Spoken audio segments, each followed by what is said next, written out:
does still. So let me move to the panel discussion. Panelists, I would like to invite following panelists here, distinguished panelists. First I would like to call my friend Atul Garg, the Chief of Delhi Fire Service, to come onto the stage, sir.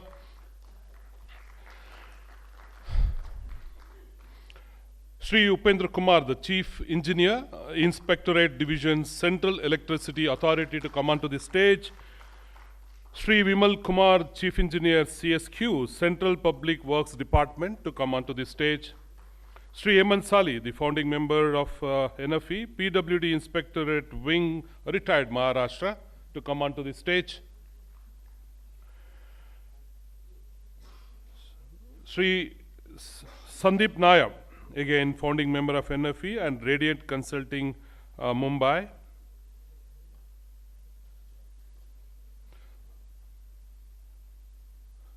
Two gentlemen missing, that is Gopakumar and Rajesh.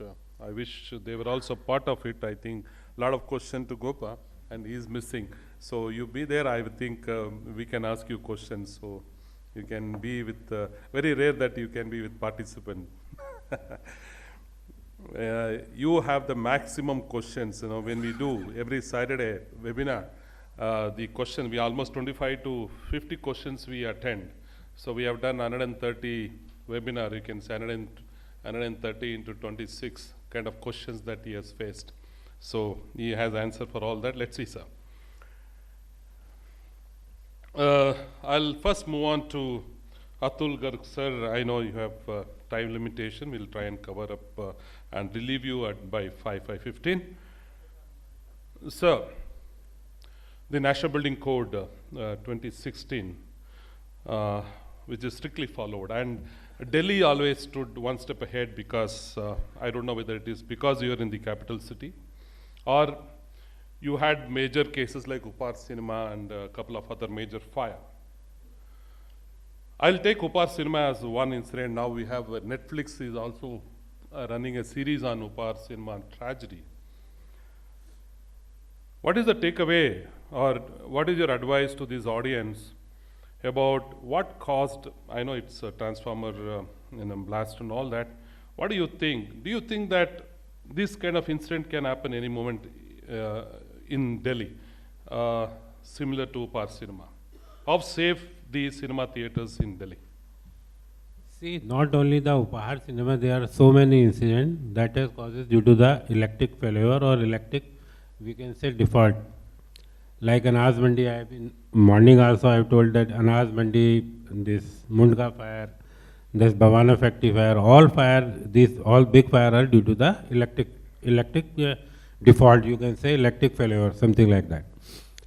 See, now picture hall or cinema hall is very, very safe because after this Upahar Cinema, the Supreme Court ordered the regular inspection. Every 3 months there is an inspection by a joint team. So as far as the cinema are concerned, they are complying almost all the requirements. There is no major fire after the fire. If you can see the history last 25 years, there is no major fire, not even a small fire in the cinema are concerned. But the other establishments are lacking in this.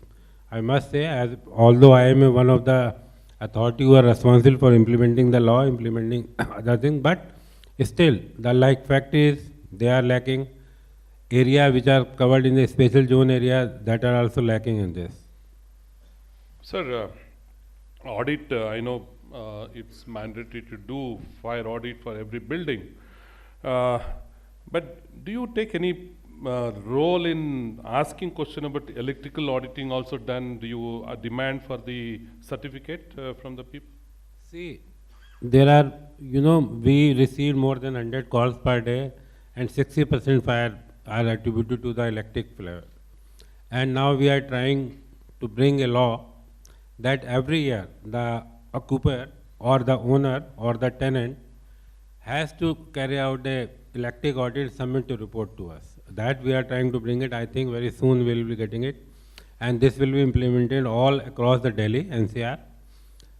And I think that the situation will improve. Right now we are not having this law or we are not asking any certificate related to electrical safety, but soon we are getting it.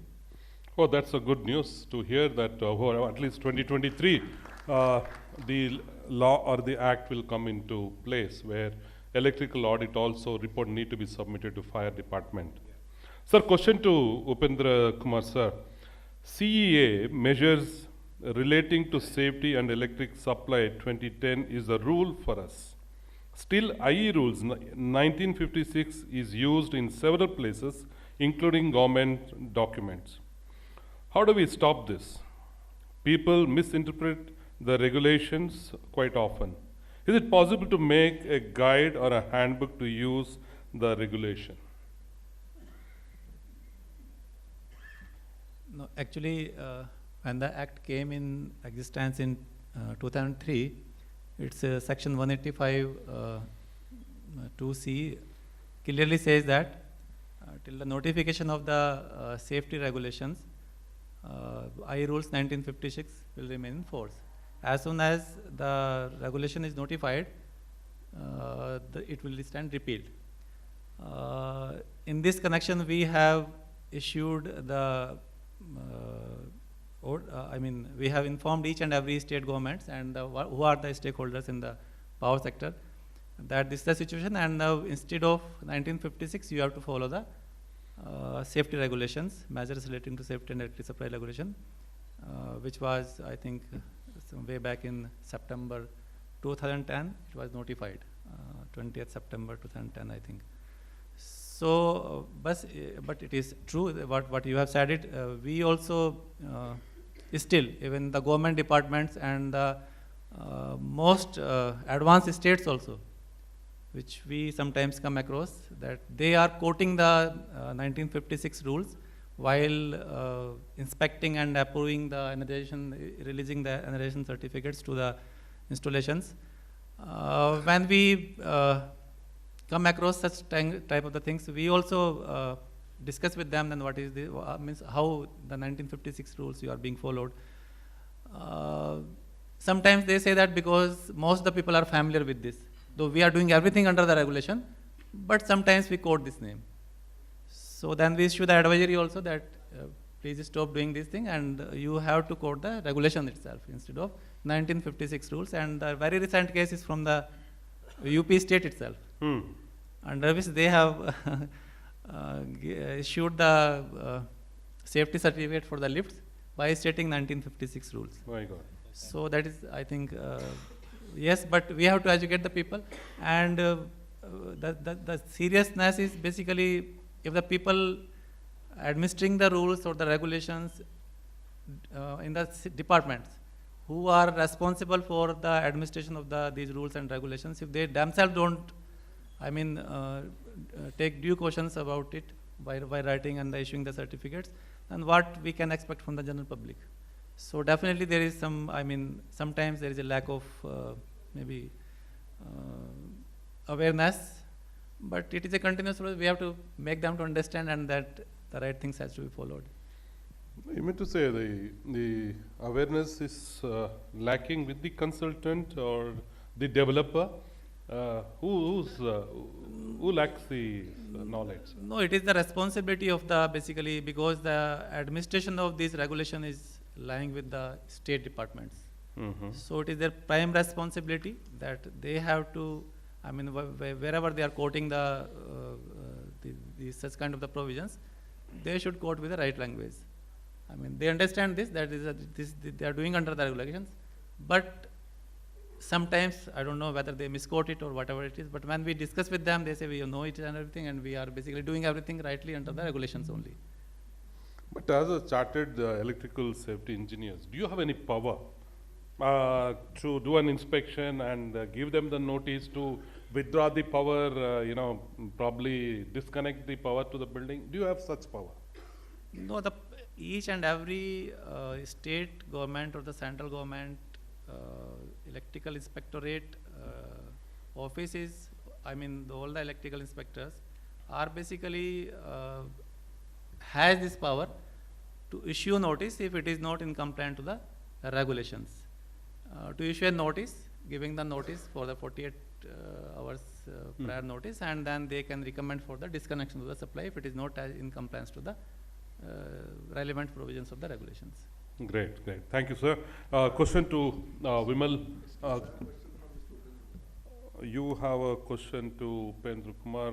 Can I finish two more questions, then we can come back, or you want to continue? Actually, it will be better if he continues with his answer. Okay, can I have the mic here, please? Sir, just convey your name and the organization so people are. May you have to bear a little every time if I ask question, that's all. Yeah. Sir, I am Sanjay Gollatkar from Electrical Contractors Association of Maharashtra, Pune. My question is, this 1956, 2010, 2003, all these things is a probably miscommunication, maybe, in my opinion.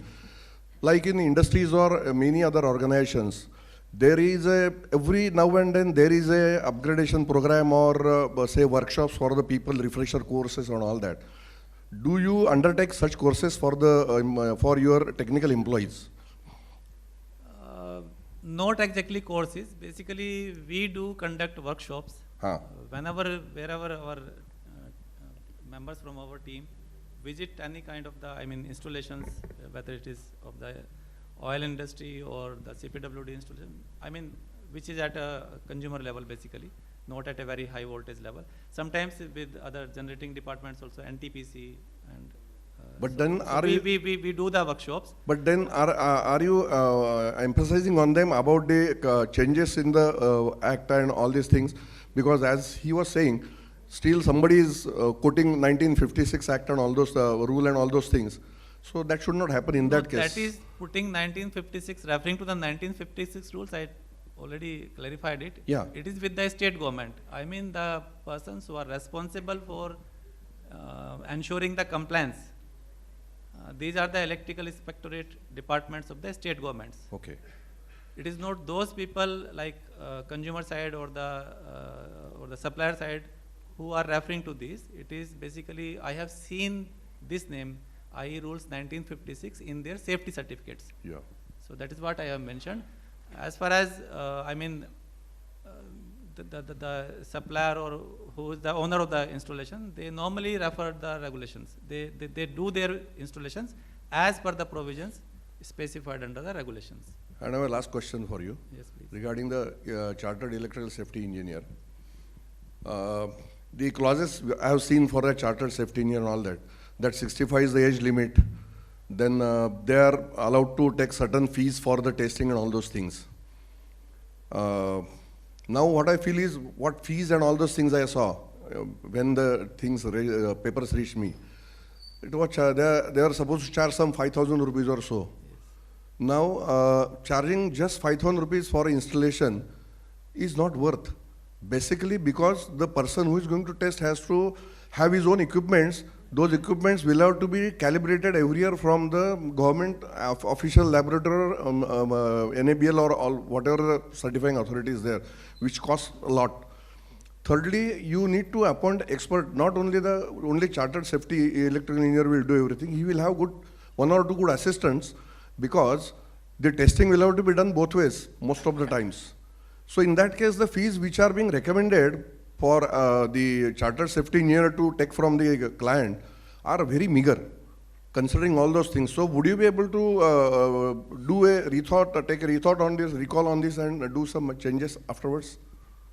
No, we have returned to the state governments and taking the feedback from the states that what is the status in their states about the chartered safety electrical engineers, and what is the procedure of authorizing them, how many chartered safety engineers have been authorized, and what are the, based on the performance, is there anything you want to suggest, though these guidelines has been made in consultation with the stakeholders only, but still, because it is it's a continuous process, regularly evolving. So as far as fees is concerned, that is 1,000 rupees or 5,000 rupees, which you have mentioned just now. Very meager.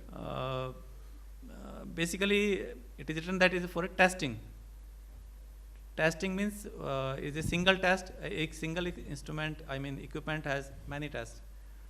So, and let us say if I entered into a substation, so there are many equipments and each equipment had many tests. So that way, I think the feedback has to come from the other side only.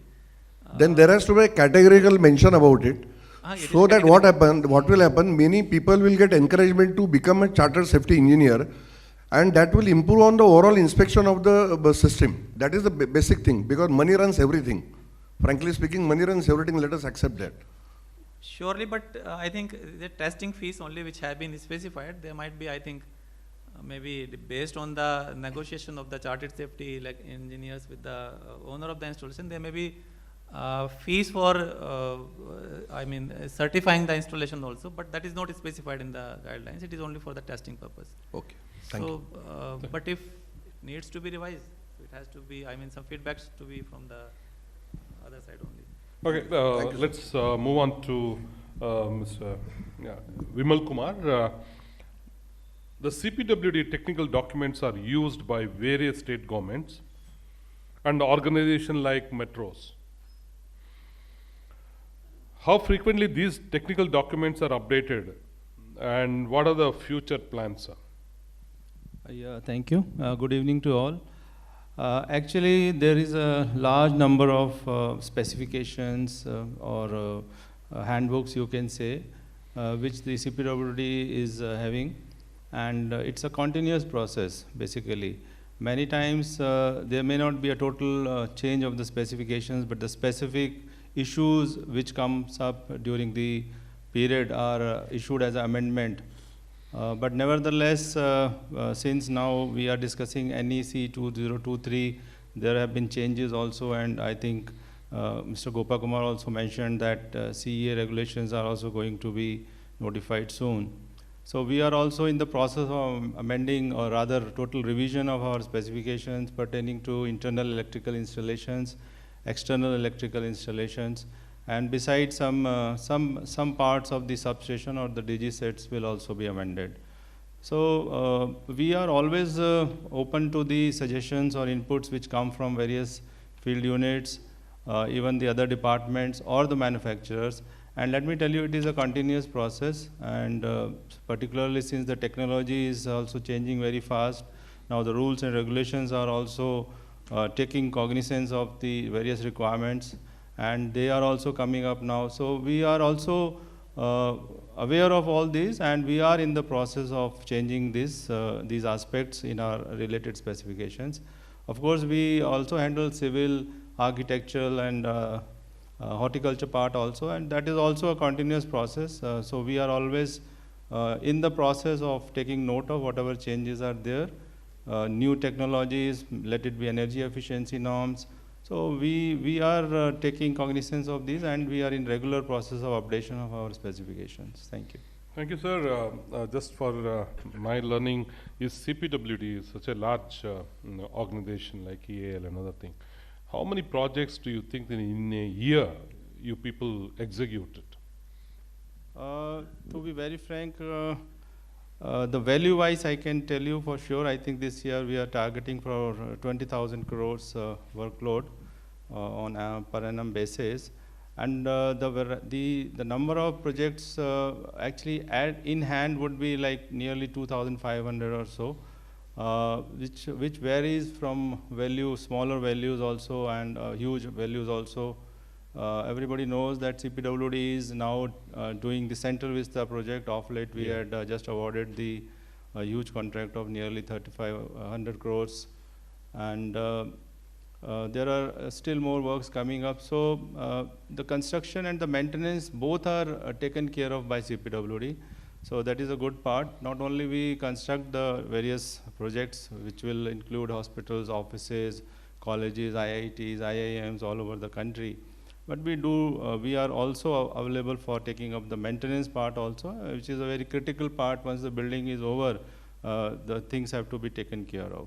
Do you engage private consultant like electrical consultant or auditor in CPWD, or is it only limited within the government? Once you say consultant, yes, we do engage consultant for big projects, particularly the construction projects. So there are various modes, particularly nowadays we are following EPC mode, in which the work is awarded to agency, and the consultant is engaged through that agency. Of course, we do approve those drawings, approve those structural aspects, services part, technical aspects and all that.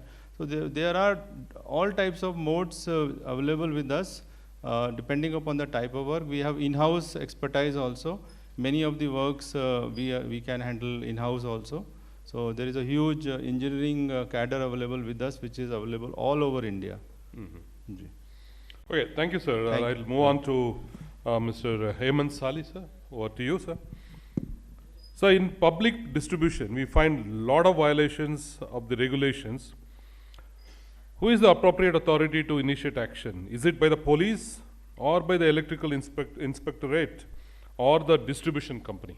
So as per section 161, electrical inspector is the authority to investigate the accident.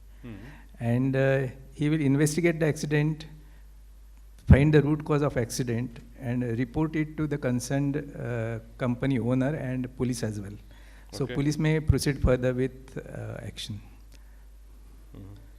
How police, is it based on the complaint rate? See, usually when the fatal accident occurs, it is, we have to intimate the police also. Whether the reason was electrical or otherwise, that is certified by electrical inspector, and then police decides action to be taken. Of course, electrical inspector can also do the prosecution as per section 146, but presently that is not being practiced. I don't know the reasons behind that, because the legal section which electrical inspector has to have, that they do not have, and maybe that may be the reason. Mm-hmm. So public, public don't know how to make complaint and where. So electrical inspectors also do not take any action against these discoms of their own. No, it's not that. If you make any complaint to electrical inspector, he certainly gives the notice to the concern. It's not that. But the problem with the Electricity Act is that a common person cannot do any procedure, any action to take, go for prosecution for anybody. So those authorities have been given to electrical inspectorate, supply company, and MERC. Only those authorities he can approach, and through them the related action can be taken. Okay. I'll go to our friend Sandeep Nair. You list out a lot of challenges. I wish we had, the slide there. You as a MEP consultant, and you cited the example of Marriott, where Marriott, they have in their in-house inspection agency, until they give, their occupational certificate is not given. So, though there is a fire department is given NOC and all that, but still, this international group are so stringent. Do you think such, you also mentioned that we need to have certain agency who, on top of the government agency giving approval, you need to have a third party agency also to give NOC to function. Do you think that in India, Marriott is okay, it's a American group and they have, do you think that will work in India? You know the under the table work much stronger than yours. So do you think that can be implemented in next 5 years?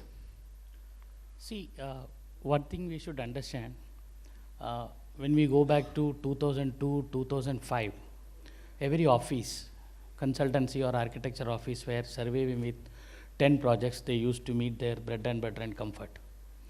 Today, those offices are doing more than 50 jobs with same manpower. Same manpower. It's a fact, because I have been working in an office where they were doing 8 projects and all used to leave by 6:37, including me. And we were able to meet all our expenditures very nicely. Due to various reasons today, we ended up taking much more than that load. And what, we cannot do magic, no? So we do works on such a pace where we cannot go through all the codes, unfortunately. And we ended up, whoever is putting pressure on us, we start delivering like a photo Xerox copies. Send it, we will see. I have been seeing, I'm doing consultancy for the new airport coming up at Jabalpur. So I could get couple of opportunities to work government projects also. At that time, more than 32 airports were under review by Airport Authority of India. And we were doing the smallest airport. That took 30 days for a nice review. So imagine an airport of Bombay or those scale, and that much manpower is not there.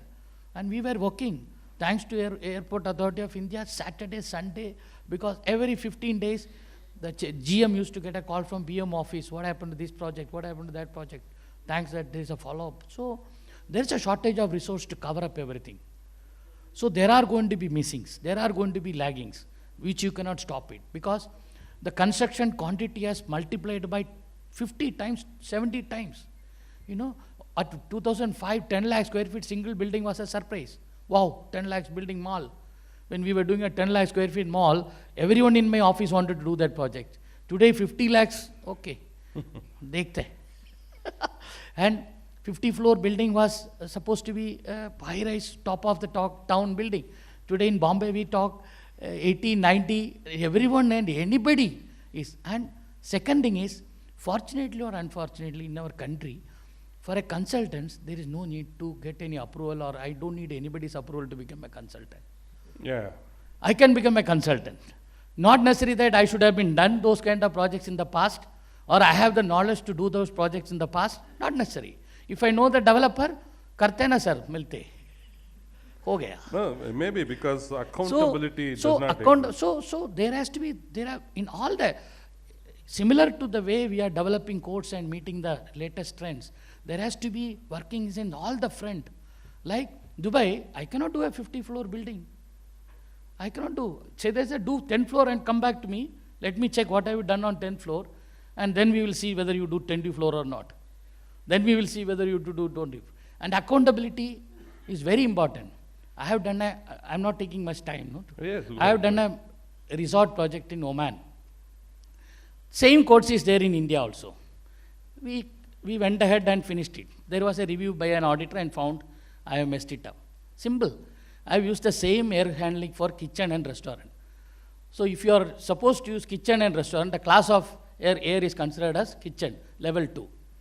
Only 1,200 dirhams is deducted from my fee. And that's huge. Simple. And I have been questioned by everyone and anyone there. That's the kind of approach they do. And nothing is, casual there. Here we have many ways to convince and come out of anything. But we will does. you be able to take accountability? If a client says you have to take accountability and performance of the entire electrical Sir, if I- system that you're designing, and if there is an error, if there is an incident, Sir, you if know, I am can given you able to sign a contract like that? if I am given the authority of design and all as per, I definitely take the accountability of the project. But there are many cases where we have to also accept maybe fund issues, that issues, this issues, timeline issues. So if we are given full authority, we will definitely take accountability of that. So there's a compromises also. They're but, not in every project. I'm saying all these are not in 100 projects. I'll tell you, since our fire officer is sitting here, I was part of the ONGC Delhi new building project in 2003-04. Delhi fire office was the only one fire office who was not accepting the ductless ventilation fan, which will not work, they know. Everywhere in the country we used to put it. It pumps the smoke from one place to other place, other place to other place. Even till today, I don't think you are all approving that. So there are some authorities still maintain that. Delhi and Hyderabad even today will not accept. okay. So everybody, because the projects, number of projects has multiplied by 100 times. Either we have to come up the number of resources shortage are very much. So the system of accreditation certification is necessary to someone to call themselves as a consultant, like a fire consultant. There are fire consultants, plumbing, guy becomes a fire consultant. इसका उसमें भी पानी, यहाँ पे भी पानी, क्या फर्क है? So he becomes a consultant. Sir, so you there is no cannot, certification. you cannot assign Like one. in Singapore, every year, even if I am certified consultant, I need to appear for a test again. Correct. You are correct. I fail, I pass this year, I done. Next year I fail, no more I have a license. Here we don't need to. I never appeared in this exam, except my engineering. So that's the case. Okay. I would like to add something on this. See, regarding consultant, I have raised this issue so many times prior also, and there is no accreditation for consultants. Anybody can become a consultant. I have seen even the person working as draftsman with electrical consultant has declared himself as a electrical consultant, and he is now making the designs. I back up So- that, I know. So, so the reason is that, say, the design is the foundation of any building. If something goes wrong in the foundation, your whole building becomes dangerous. So this is a very needed part which is not covered under any regulatory part. It is very, very necessary. Recently, I am working with Government of Maharashtra at Man-Made Disaster Committee. I am working with the urban development checklist right from the beginning, right from the planning stage. Those we have prepared checklist. And I would like to tell you that the section 150 of the Electricity Act tells even the abater is punishable. Once the person who has not actually carried out work, but he is somehow connected with the electrical disaster, he is also punishable. See, architect doesn't make any provision for electrical equipment. Clearance he doesn't maintain. He also becomes abater and he becomes punishable. So we have prepared the formats of checklist that even the architect will need to sign those formats. Consultant has to agree upon that the requirements which are required for the electrical installation, they have been complied with the drawings of the architect. So such things we have made, suggested them. Of course, it is in process. I don't know what's going to happen later. Sir, Atul Garg, sir, whenever there's an accident happens, there's a huge fire accident. Why not we as a department come out with a white paper? What actually happened? In many cases, we don't get report even after a year. The white paper or investigation, what caused? Everybody says electrical short circuits, fine. But why that report is not available in the open domain? Is that there's any pressure from the various other agencies not to publish, or is the developer is holding court not to publish? What is that really? Not such thing. In Delhi, we do not investigate any fire incident. It is with the police. And police, takes years together to, finalize the report. In case of deaths, where there are, many people are dead, then there is a report by the DM or the sub-division magistrate, and that is being published, may not be available on the net, but is available. But otherwise, for a small fire or something fire where there is no data, normally there is no report. There's no report available, and it's not like any citizen can access to those reports. That's not. Yes, that report, those has been published by SCMDM, that is available. No, may not be on internet, but otherwise it is available. And do you think that you have enough manpower to a city like Delhi? There always a challenge, like example, fire audit. Do you have enough manpower within your department to carry out these audit, or do you really think that resource is the biggest, hurdle or a challenge that you face? I think not my department, all departments are having this challenge, because manpower is everywhere is shortage. And the thing is that we do not have a trained manpower also. I just made a request to my minister that we want to go third party inspection in case of fire, because we do not have a manpower, and every day you are adding building in the, in city we are passing the building and new setup are coming, new buildings are coming up. So he asked a simple question, Atul, audit karega kaun? Where is the manpower? So I say, yes, we will find out. So see, really, it is, I think nobody is available in the market who can do the fire. Only 10, 12 people, and they will not suffice it. Because we have a more than 1 lakh high-rise building, that to be, audit every year, if this is going on. Then this is very difficult. Same in this electric audit. When I was putting this proposal to my chief secretary, the same question asked, Atul, audit karne wale log hain Delhi mein, who will do the audit? Again the same problem. If we are taking a proposal to the government, they say, who will do the audit? Again the same people who are right now doing the installation work, they will become the consultant and they will be doing the audit. Because there is no system for, registering them. Either you start first a division in your department to register them, like fire contractor should be registered with this, with the qualification, with the experience, like then this is acceptable for me. Then it is better to go over fire inspection myself, because if I do registering all these things and then taking, cases on them, if they are not doing their job properly, then I have to take a legal action because I am registering them.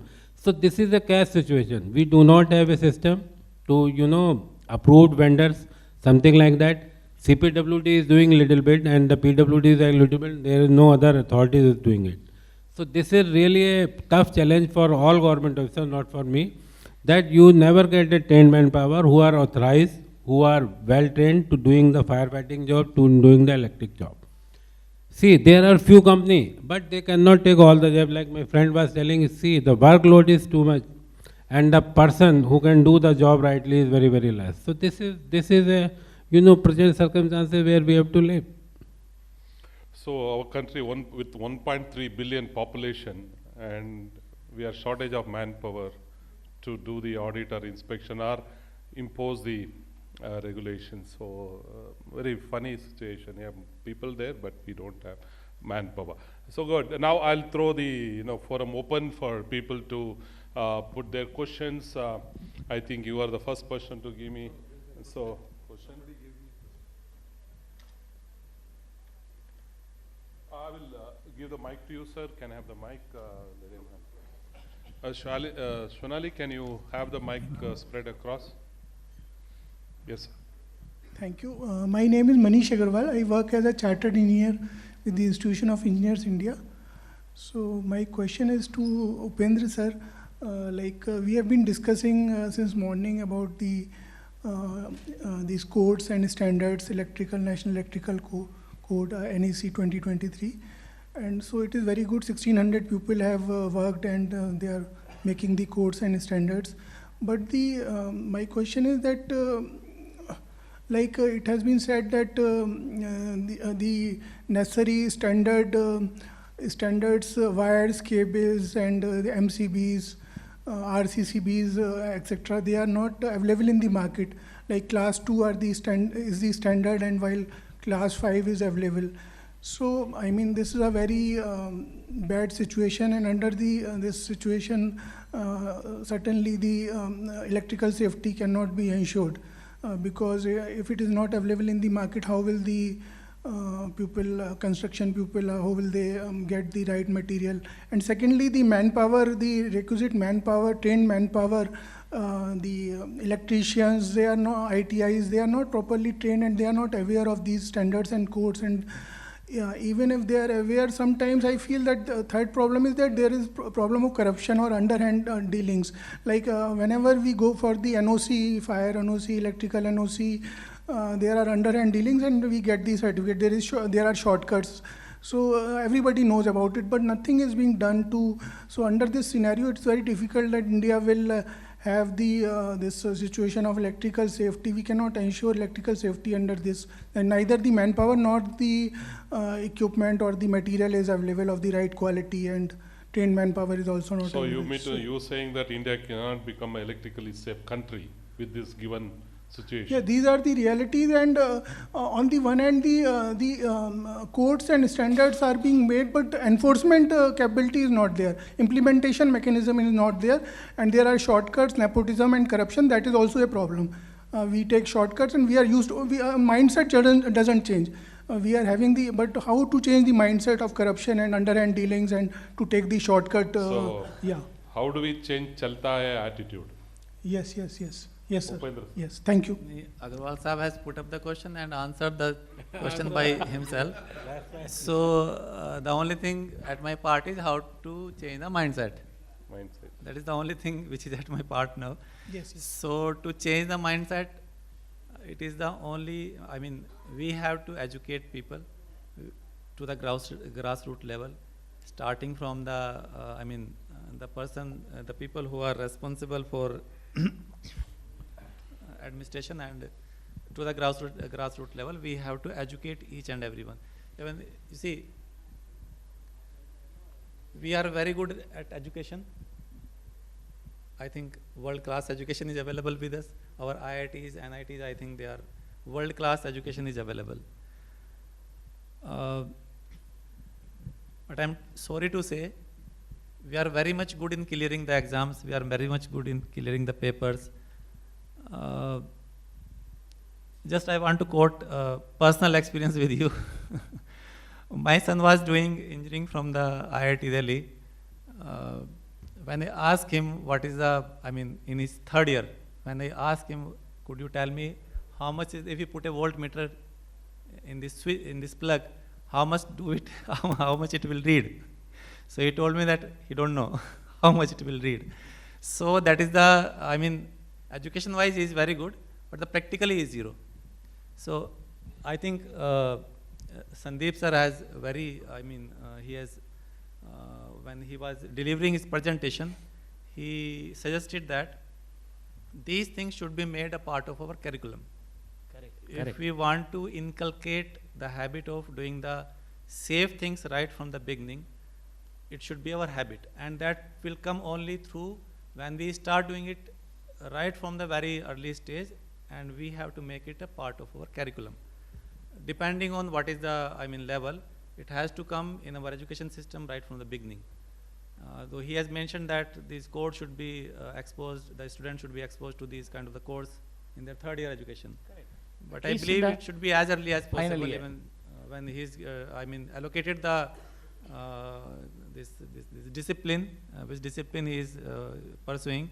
So right from there, I think he should be exposed with this. And I think it is in the electrical discipline where we are not told about anything about the codes. In civil engineering, I think the students are, they are exposed to some extent, but in electrical engineering, I listened about the code when I joined my department, and I was working with the engineering department. So in my student life also, I was not knowing what is the code, what is standards. What stops in making part of the curriculum in engineering about these codes and standard also part of the, there it has to be, whether if people like you holding such a senior position and cannot tell the government, you have to change the electrical engineering the way it has been designed. Why not? I'm surprised. Why can't we have that? I think that is one of the reasons is inertia. I think I still remember when this NEP was implemented, National Electricity Policy was implemented. So the department has sought the inputs from, I got a mail from the department that do you have any, they have a questionnaire and do you want to say anything about it and what is your take on this and what do you want to suggest apart from this. So we have given the input, and I think the people sitting in this hall, I think you can get the answer from yourself itself, because these are our kids who will be pursuing this national electricity policy, where they will be going through this national electricity education as per the national electricity policy. But how many of us has given the feedback? So means it is a collective responsibility. Each of one has to make the things as its own part. But definitely, as far as your question is concerned, that is who stops us? Nobody stops us. If you see in each and every engineering college, the market has been changed upside down.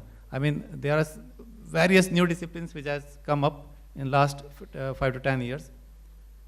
But we are still going the same way. We have a civil engineering seat 70. We have electrical engineering seat 40. We don't have any data science seat in the BTech. And that is, I think that is a requirement of the market, that we should produce the data engineers. So basically you're saying the education system need to change. Definitely. And we have to be responsible. Yes. So it's not only criticize, but you have to find a solution. You have to put your foot down and say, no, this is a way to need to work. Like I was just talking to young fire officers here. Even in school, we don't have a disaster management course in any school. Why not you implement at the school stage? Let people know what is disaster management, what is fire. So these things need to be introduced in the school syllabus so that the kids grow with that sense that safety is a part of my education. Safety is not a choice. So that has to come from that level only. It has to be inculcated as a habit.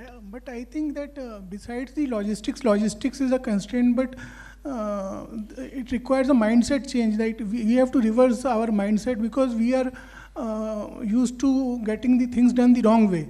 So there is an incentive to go the wrong path, because there is a shortcut. I can save on time, on money. I can easily get the certificate. Why bother for the code or the standard? Let's take a shortcut. I can save the time and money and get my work done. Business will continue. So business will go on. So like sir, that. This subject can go on. Thank this you, topic. thank you. No, why I'm saying is, sir, as a democratic country, sir देखिए बिल्कुल simple सी बात है. जब digital payment start हुए, I think जो हमारा जो नई जनरेशन है, that is very much into the digital payment. The people of our age और older than us, I think they are not much comfortable with the digital payment. It is only when it comes right from the beginning in your habit. नहीं नहीं, actually So it ये- created a win-win. सब्जी वाला भी ले लेता है over a 5 period, over a period of 5 to 10 years, everything will reverse. Okay, thank you sir, thank you. So change is coming. Yeah, pass on the I- mic. I will answer. Anybody questions from, backside? I think only the question coming. I think there are people from a backside also. Mr. Sandeep? Yeah, Yeah, take the mic there. excuse me for a second. I will answer one point of view. You said class 2 and class 5 wire. That he already answered. That has no relation with corruption or anything. Everything cannot be related So with this is corruption. my question It is to. only that designers should ask for class 2, it will come in the market. He also answered, because designers are asking for class 5 wire, manufacturers are giving more importance to that. If we stop asking class 5 wire and insist on class 2, definitely it will come in the market. So it has no relation, it has that, the designers has to specifically ask what he wants. So that's where the class 2, it's not that class 2 is not available in the market. So one more thing here, that market is driven by demand. Correct. Unless you demand class 2 wire, manufacturer will not manufacture it. But there is And- someone who is influencing people to ask for class 5. No, sir. Someone, who is that someone? Yeah, I don't. I think it is ease of pulling the wires to conduits. It is one of the reasons. Ease of pulling it the is, wire in the it is conduit. somewhat easier to pull the flexible wire, class 5 wires to the conduits with so many bends and all that. Which means So- contractor Yeah, are yeah. there For, also. no, for workmen, you can say wiremen also, they find it easy.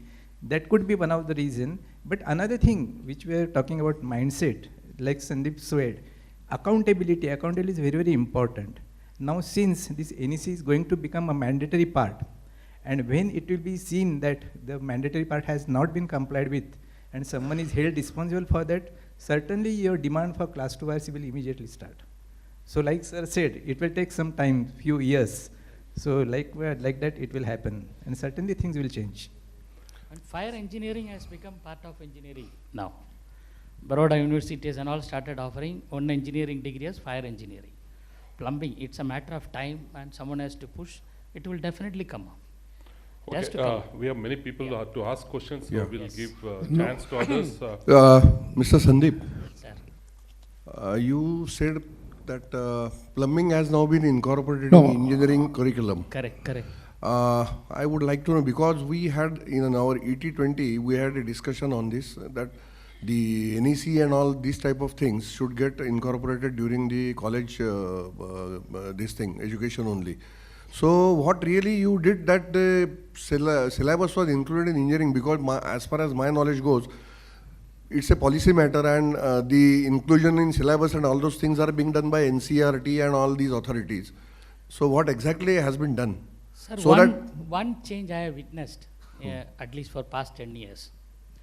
There are authorities, it may be my personal opinion, there are people now sitting in the ministry and authorities who are really accepting me if you put up a genuine demand. We have an association called IPA, Indian Plumbing Association, who is headed by Gurmeet Singh. Gurmeet Singh is the national president. We together has pushed and had numerous meetings with those government, and Minister Harvinder Singh Puri, who spent 2 hours with all of us during the last Plumbex exhibition in Delhi, and it happened. And what exactly happened, how did it happen, I can get you connected to our national president. He can give the full details, because he was instrumentally involved in getting this done. And in the last IPA meeting, I was a NEC member also, he said it is happened. So I'll get you the actual exact details, how did it done, and to you directly. Yeah. Yeah. Okay, It is happening. Sir, please give your Yeah. name and You know, this yourself. class 1 and class 2, Sir, introduce yourself, then we can. yeah, no. I was thinking in specifications, we specify that all the copper used shall be of electrolytic class. So that specifies the copper purity is 99.7 or something like that. Now, in stranded conductors, I see that at the point of connection, if there are 3 strands in a conductor, electrician, for his convenience in making the connection, he breaks the one strand and put the 2 strands in the hole and tightens the screw. So that defeats the size of the conductor. So if a conductor is a single conductor or like class 1 conductor, he cannot do that. So those sort of enforcement. Another thing I find, the government has now issued orders that design work should be awarded to one agency. It goes to the architect. When architect hires his MEP consultants, he hires the cheapest one, of the draftsman level and then does the work. Similarly, for the contractor, the work goes to the civil contractor. When he hires the MEP contractor for electrical work, he just hires an electrician. There are no foremen on the site. There is no junior engineer on the site. And this kind of a thing. And the correction thing you went say, the compromise is made in the specification and the workmanship. Is it a question or is it a complaint? No, it's a question to It's them a question how to overcome this thing. Sandeep. I think at a higher level, one agency, award of work to one agency, like nuclear plant, thermal plant, one agency is okay, but at lower level, that should be broken. Is that acceptable to you? Like architects hiring, draftman, electrical is that acceptable? See, it's not every architect does that. Okay, architects hire some good consultants also. See, there have been a practice some years back, my seniors, maybe 20, 30 years back, they never work under architects. With due respect to my great architects friends. Even today that consultants tell you that if you want to do a free job and justice to the job, you directly work under the client so that you can express your requirements and all, but it will not happen with all the case. So we have to survey. With as of now, you have to survey with that, and you put your foot down wherever it crosses a limit. That's the only answer I can do, because 75% of my clients are architects, then clients. Vimal Kumar sir, you wanted to In your answer? presentation, you mentioned so many standards. I don't think anybody bothers about those standards. People don't know the number of standards, and the work is going on. So that is a fact. That's why we are all here. So we have to find a solution now. That's That is actually why a this complaint. exercise is there, to make people aware of the standards and NEC and regulations which are coming. I think you are referring to the EPC contract mode, but in all the EPC contract mode, the decision has come as a policy of the government. So once you are in the government, particularly for the government projects, the things have to be implemented, but at the same time, the safeguards have to be ensured that whatever concerns you have raised are addressed properly. And to that effect, I think the qualification or the requisite experience of the consultant, the main consultant, and the individual consultant, MEP consultant for that matter, should also be specified, so that your concern of a draftman coming as a consultant is not there. As far as our contracts are there, I think we do specify detailed level of consultancy requirements for not only the main consultant, but also the structural consultant, MEP consultant, environmental consultant, and all that are specified. So making the NIT in such a way that those concerns are addressed is the primary requirement, and of course the second is how to implement that. So that also remains a sort of a fight at the site with the limited staff. So, but it is a continuous, you can say, endeavor. Has to be that every engineer who is sitting there is complying with the NIT requirements and ensuring the quality and the provisions of the NIT. So that is what we can do. Another answer, sir, to this. Just one more. So another thing I find, you award the job to the lowest, bidder. Now some bidder, he quotes you a price of say 10 paisa per square foot for designing the whole building, MEP building, and you award the job to him, because he is the lowest. The government never questions themselves that how can he deliver the work with 10 paisa per square foot. I have in my own a record. I don't want to say openly. I know the people who have got the job with this kind of a thing. And you have to arrest this kind of a thing. Then the work will be awarded to the lowest conduct.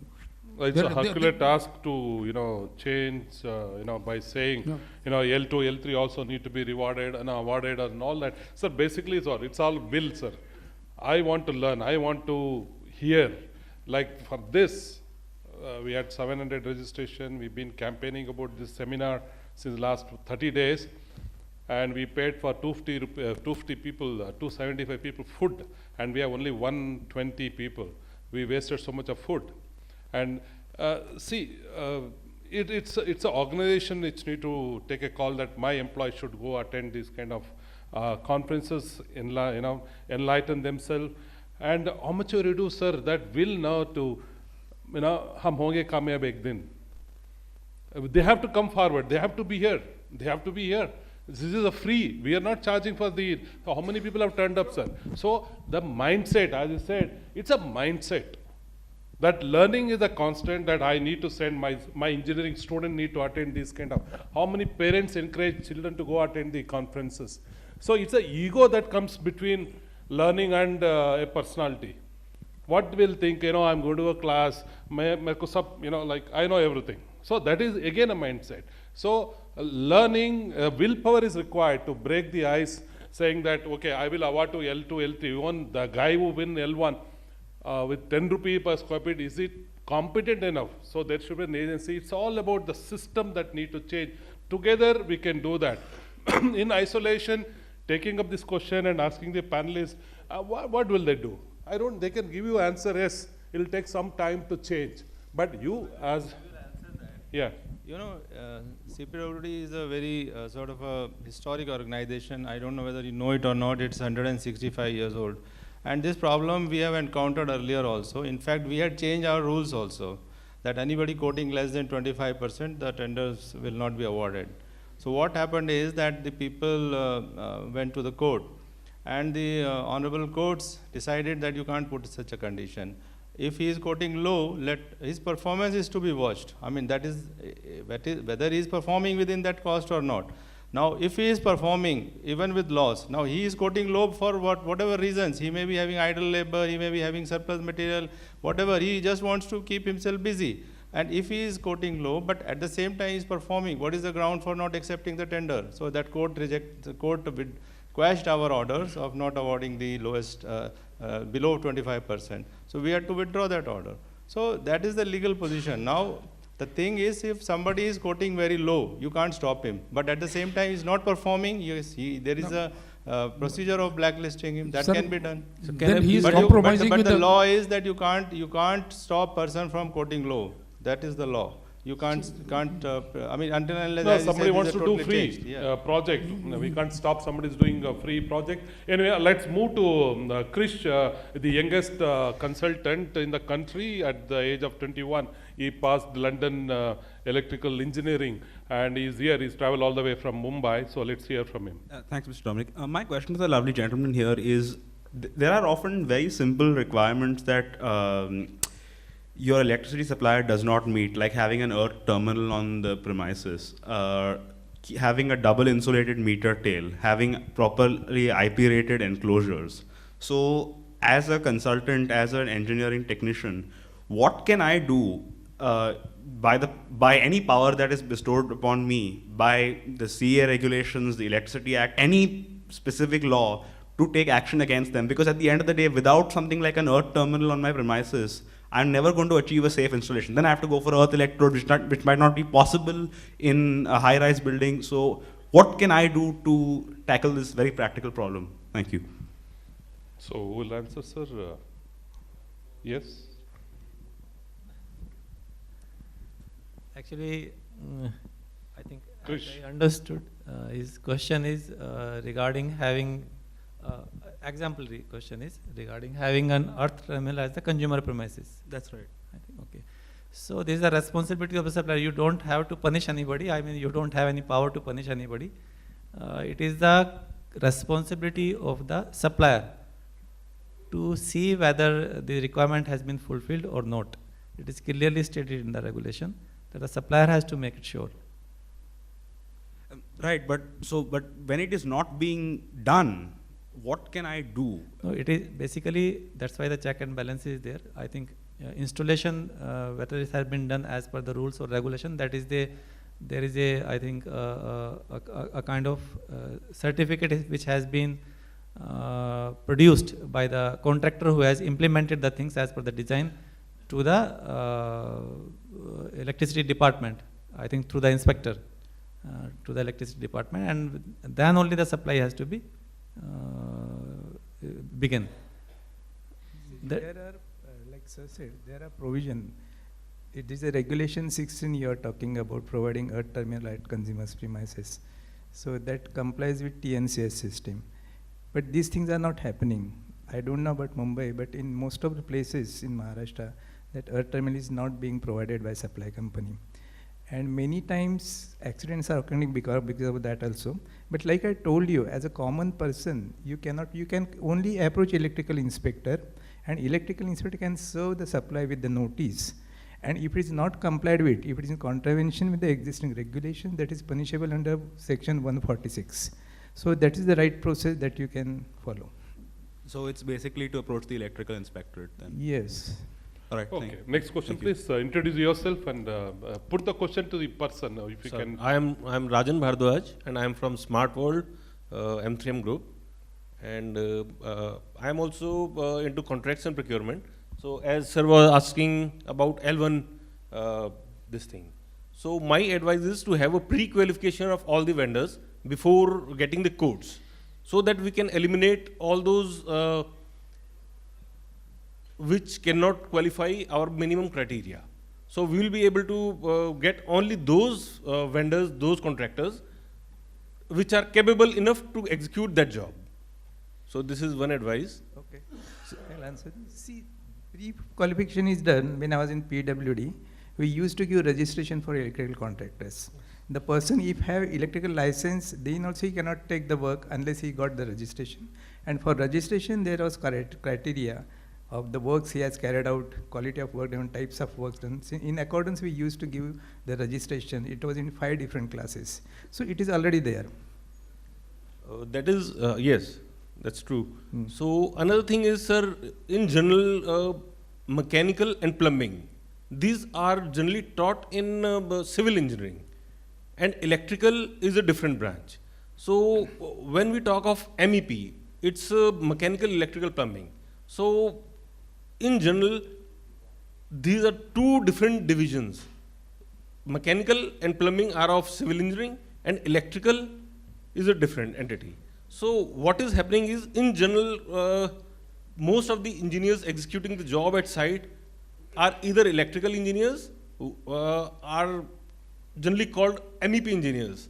So it is somewhere contradictory kind of thing. So you are true. You are Sir, true. it is actually MEP, plumbing professional doing fire and the thing. So it is, yes. as I said, there's no certification. There's There's no certification. Yeah, and my there's advice no is, barrier for me to become a chemical engineer or so yes. there's nothing. It's So- India is a democratic country. Anything can happen. so my advice is, some MEP engineering has to be developed in educational level. I think we are slightly deviating from this panel discussion. Suggestions are coming, not the question to the experts who are sitting here. I would like audience to put a question to them. We have a fire chief here, and we have chief engineer from civil. Please ask. There are questions. Everybody is good in giving advices and suggestions, but let the question come to the respective gentlemen who are sitting here. So please introduce yourself and ask who's the person who is asking the question. Good evening, everybody. Myself, Vikas Kumar Singh, Manager, BHLPM Electrical. My question is to Gopa Kumar sir. I have already given that in written also. Sir, this is regarding the this earthing design we do in power plant designing for earth mats. There is a consensus like for electrical equipment, like transformer neutrals. They are basically through the test pits, and test pits are in turn connected to the this earth mats. But there is a lot of confusion regarding the electronic test pits, whether they need to be connected to the earth this earth mats or not. Because we do understand that once these control panels are there, then a dedicated current path where conductor is being applied, and it has to be connected to the electronic test pit. But this electronic test pit is to be connected to earth mat or not? This is my question. Actually, this is, it is a subject. And whether which this needs a lot of- aspect has been covered in this NEC electric code It or is not? covered, Yeah. it is covered. It is Yeah. covered in part 1, section 13. It is very well covered. This is functional See, unfortunately, the word which we use, earthing, people think that it has something to do with the soil. So now in the modern standards, the word earthing is little bit going out, and it is written as either protective, that means inside a building you need a protective conductor and protective bonding. Next one is functional conductor and functional bonding. The word earthing itself, this is not only a confusion in India, this is almost all over the world. It is going out, and the functional conductor and the protective conductors are coming. Within the building, even if you have some functional things, electronic things, or within a power plant, let us say for example, there is a way of connecting. You don't need to, don't take a wire and directly connect to an earth pit and under the soil you interconnect as a grid, and that is wrong. There are rules to be followed, which is there on the section 13. You can refer to that. Sir, this Also for BHEL, during our Vidyut Suraksha, this training project, we conducted almost, I think, 7 or 8 courses.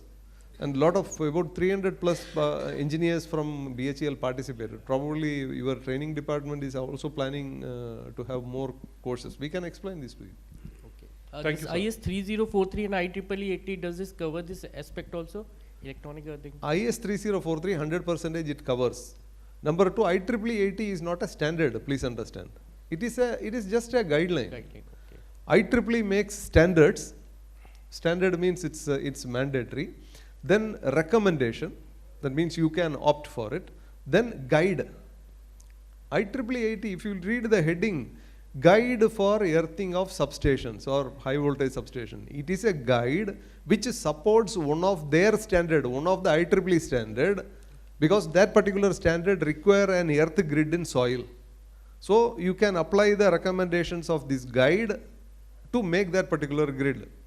We actually don't, we take partial information from this guide and we call it as a standard, which is technically, they don't use it, but we use it. Why?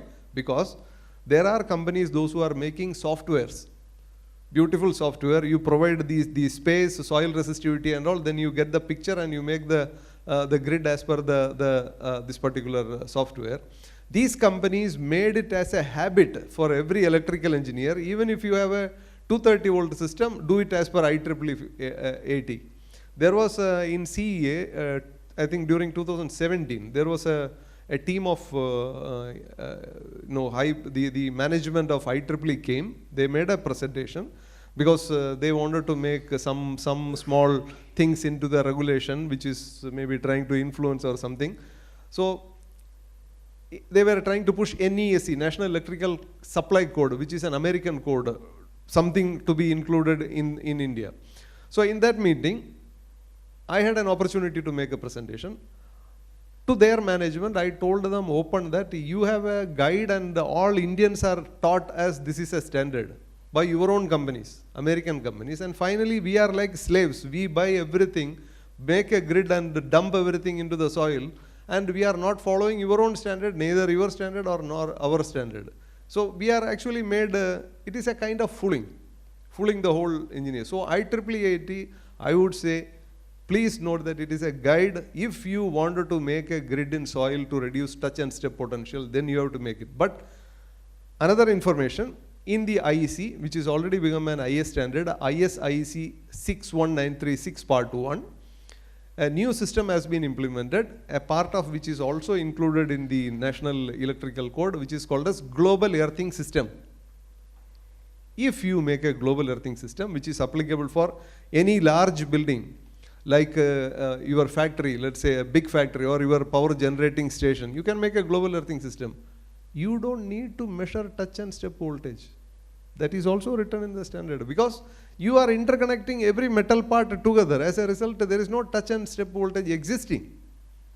So those modern things are already there, but we still go behind this IEEE 80. The main point is, if you look at the number of trainings happening in India with respect to electrical, some kind of electrical engineering training, one of the biggest training happening in India is this software IEEE 80.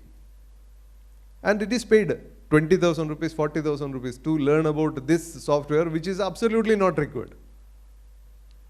So this is the situation. We have to change ourselves. Look into the IS IEC 61936 or the NBC Part 1 Section 18. These informations are there. then do what is recommended in our standard. We don't we don't need any guide from America to guide us how to do it.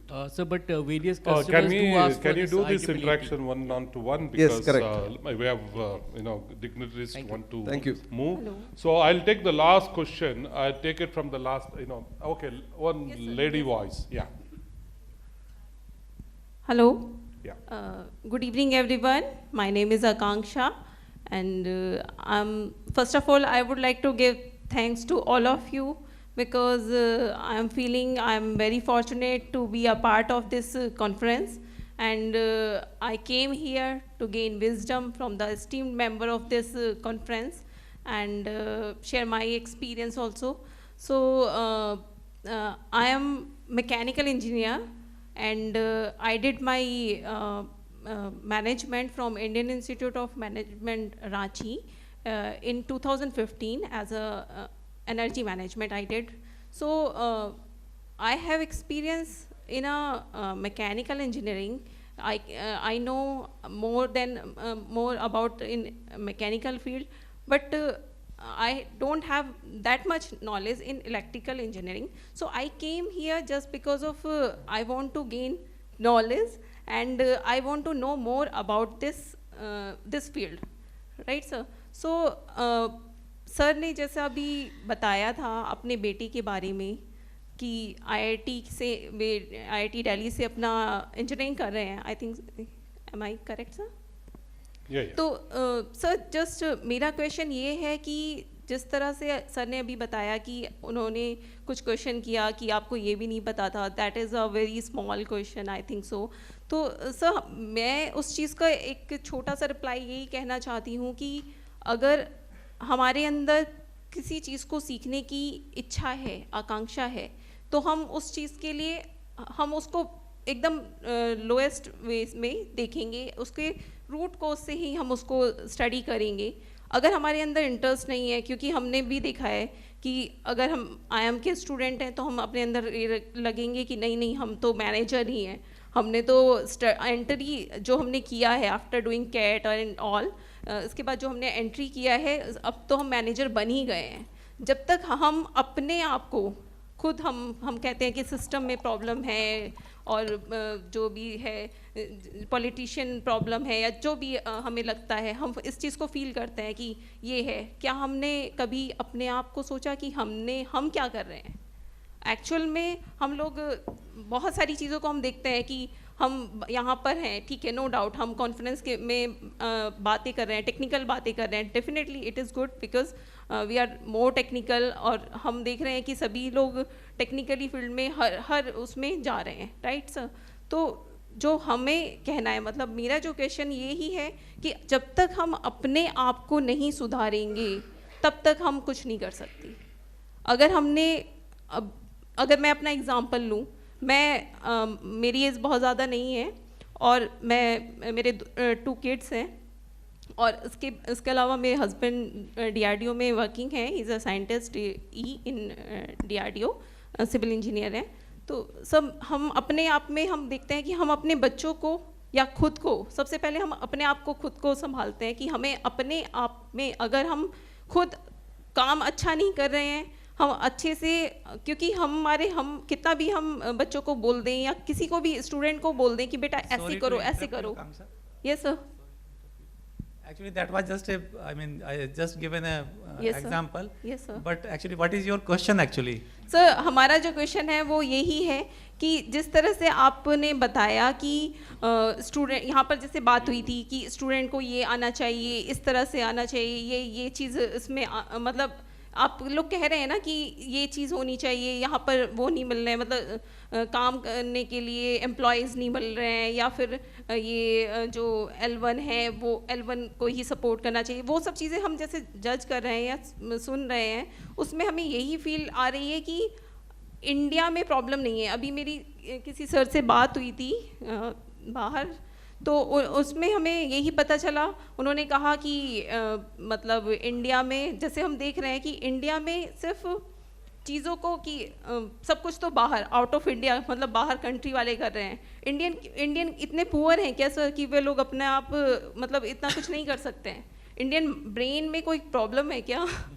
No, basically what she's trying to say is, as long as you are not willing to change, the nation will not change. So find the root cause and, find the change, and you become the change. The country will change, right? Yes, sir. Good, बिल्कुल, good बिल्कुल. point. Thank you very much. I think you are almost summing up the whole conference. I would like to invite the president of NFE to give a concluding remarks of this conference and what you have the next 4 programs. So with that, we take a photograph with our panelists and we Sir, can I conclude. have one last question, please? Oh, your last question, okay.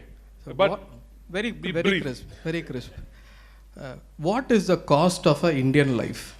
What is the cost of? An Indian life. I ask because, for example, there is a mandate from Central Electrical Authority. Similar technical paper has been given from Mr. Gopakumar. Power quality, it's a very detailed technical topic. There is a penalty given from the distribution company not maintaining the regulation. So something which is mentioned in the NEC code, if that affects the asset life of a distribution company, companies, there is a implementation. So what is the cost of an Indian life? So you are asking what is the human life of an Indian, or what is the cost of an Indian? Yes, because only when that is determined, probably the regulation can be applied. What is the cost? We are 1.3 billion people. Even 20% of that vanishes, still there you don't see the difference. So the day you start respecting your own life and start making a change, the lady the way saying, do you have an extinguisher at your home? No, I do have. I live, You do. frankly, I live in an Wonderful. apartment. So this question when I ask, many yeah. of them don't have. So the change should begin. Then you'll understand the value of your life and your family life. It's all about ours, sir. When I start asking what is your value, you can't say mera 10 crores hai, mera 15 crore hai. It is not measured by cost, your life. It's all about willing to, make a change to the society is what is your value. When you start reading the I keep quoting Vivekananda's and Ramakrishna Paramahamsa's quote with this one, Vivekananda's wonderful preaches. It's all talk about the change, talk about the value system in education. So if we all follow the preaching of Swami Vivekananda, this country can change. But yes,